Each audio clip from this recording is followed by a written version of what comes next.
अथ श्री महाभारत कथा।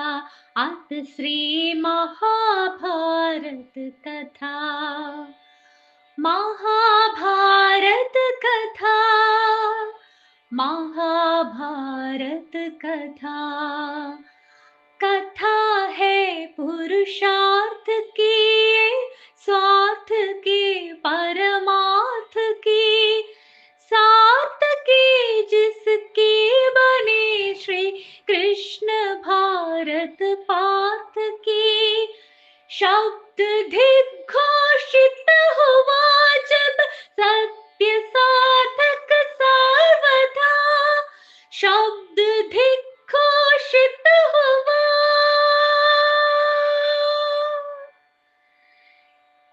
यदा यदा हि धर्मस्य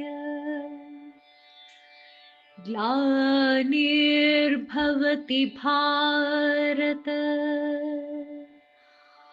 अभ्युत्थानम् अधर्मस्य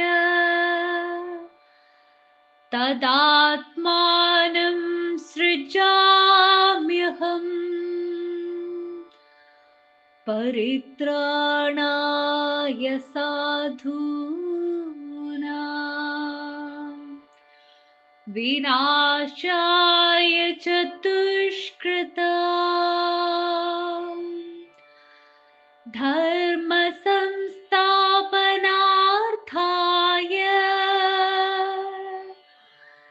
संभवामि युगे युगे।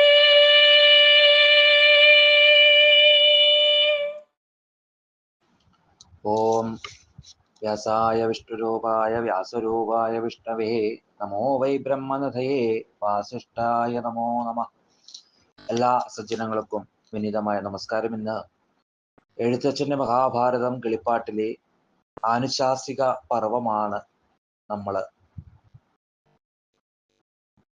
അനുസ്മരിക്കുന്നത്. പാരായണത്തിലൂടെ നമ്മളത് കേട്ടു. അതിലേക്കൊന്ന് നമുക്ക് കടക്കാം.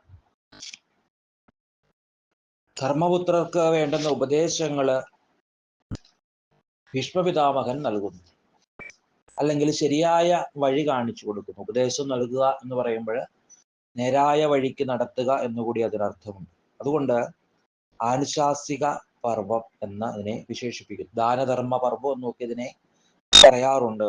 കാരണം രാജധർമ്മവും മോക്ഷധർമ്മവും ഒക്കെ കഴിഞ്ഞ പർവ്വത്തില്, ശാന്തി പർവ്വത്തില് വളരെ വിസ്തരിച്ച് വേദവ്യാസ മഹർഷി അനേകം അധ്യായങ്ങളിലായിട്ട് എഴുതിയതിനൊക്കെ എഴുത്തച്ഛൻ വളരെ ചുരുക്കമായിട്ട് പറയുന്നത് നമ്മൾ കേട്ട് കഴിഞ്ഞു.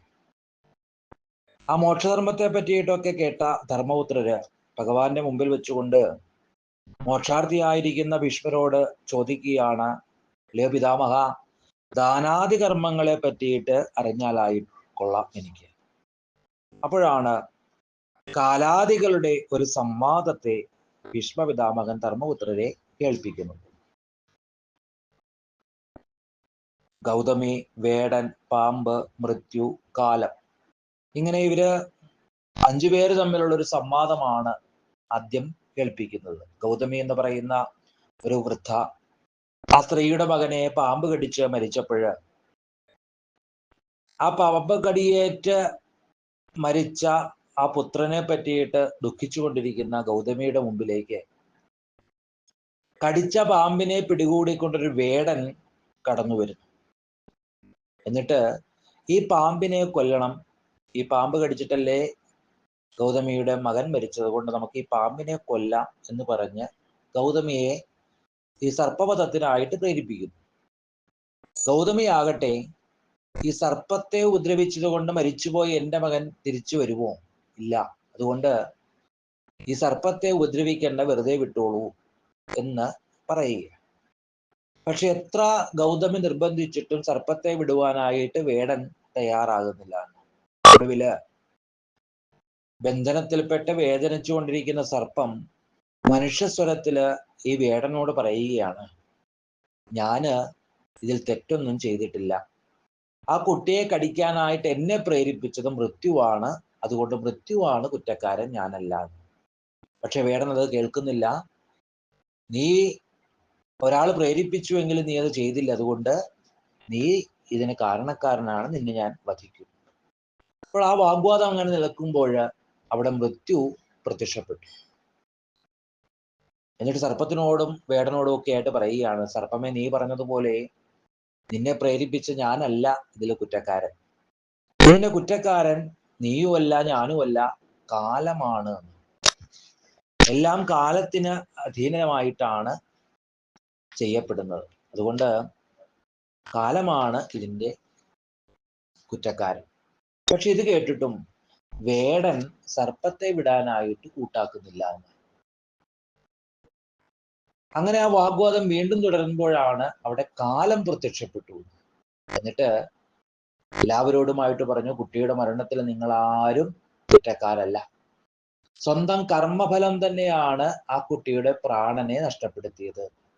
പൂർവജന്മത്തിലുള്ള കർമ്മമാണ് അവന്റെ നാശത്തിന് കാരണമായിട്ട് ഭവിച്ചത്. അതുകൊണ്ട് ആ കുട്ടിയുടെ മരണത്തിന്റെ കാരണം അവൻ തന്നെയാണ്, നിങ്ങൾ ആരും ഇതിൽ കുറ്റക്കാരല്ല. ഇങ്ങനെ പറഞ്ഞ് കാലം അപ്രത്യക്ഷമായി, മൃത്യു അപ്രത്യക്ഷപ്പെട്ടു. അതോടുകൂടിയിട്ട് ആ സർപ്പവും വേടനും അവിടെ നിന്ന് സ്ഥലം വിട്ടു. ഗൗതമിയാകട്ടെ ആ പുത്രൻ മരിച്ച ദുഃഖത്തെയും വെടിഞ്ഞു. ഇപ്പൊ ഭീഷ്മപിതാമഹൻ ആദ്യം പറഞ്ഞു കൊടുക്കുന്ന കഥയാണിത്. ധർമ്മപുത്രരുടെ ഉള്ളിൽ ഒരു ചിന്തയുണ്ടായിരുന്നു, കുരുക്ഷേത്ര യുദ്ധത്തിന് ഹേതു താനാണ് എന്നുള്ളത്, കാരണക്കാരൻ. ഭീഷ്മപിതാമഹൻ സമർത്ഥിക്കുകയാണ് ഈ കഥയിലൂടെ, ഇതെല്ലാം കാലത്തിന്റെ വശംവദമായിട്ട് നമ്മൾ പ്രവർത്തിക്കുന്നു എന്ന് മാത്രമേ ഉള്ളൂ. കുരുക്ഷേത്ര യുദ്ധത്തിന്റെ കാരണക്കാരൻ നീയല്ല യുധിഷ്ഠിര, കാലം നിന്നെ കൊണ്ടത് ചെയ്യിച്ചു. കാരണം നീയല്ല, കാലമാണ് നിന്നെ കൊണ്ടത് ചെയ്യിച്ചത്.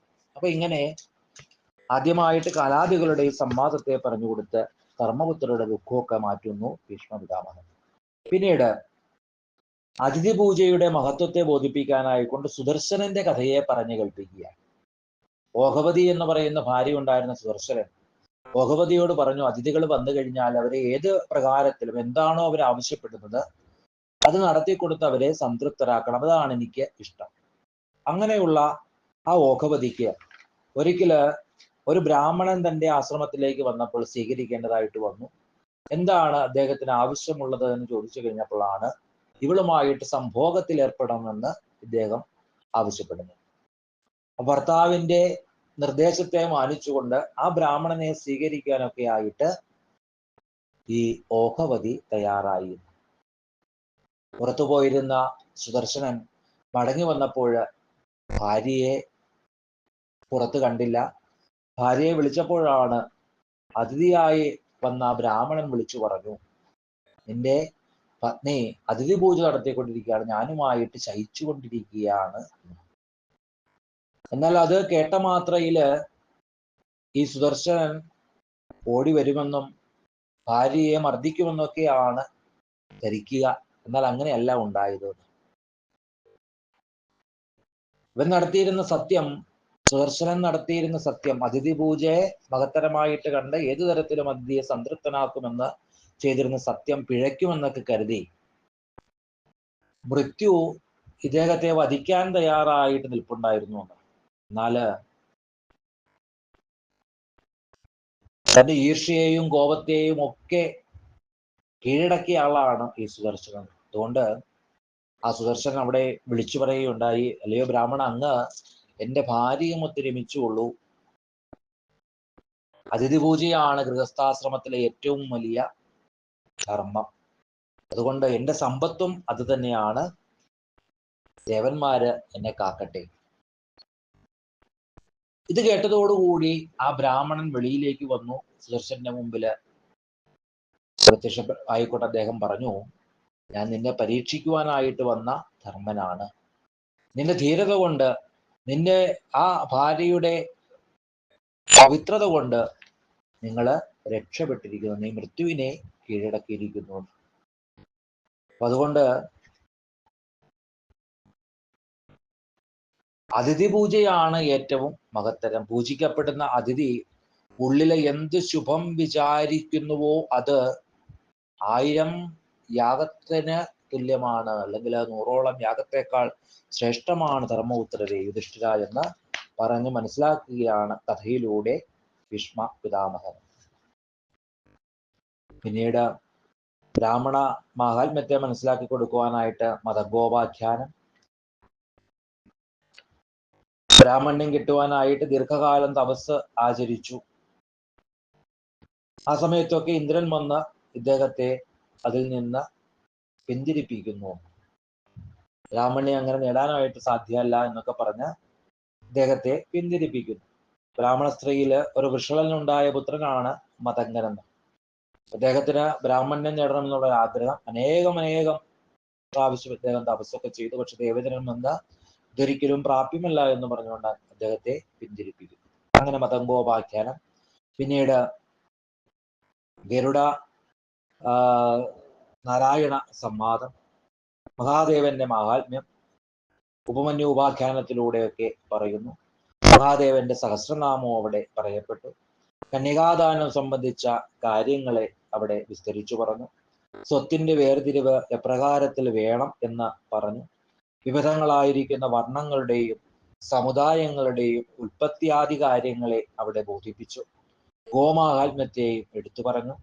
ഗോദാന മഹത്വങ്ങളും അതിൻ്റെ പ്രകാരങ്ങളും ഒക്കെ അവിടെ പറഞ്ഞു കൊടുത്തു. സ്വർണ്ണ ദാനാദി കാര്യങ്ങളും ഒക്കെ ഭീഷ്മപിതാമഹൻ പ്രസ്താവിച്ചു.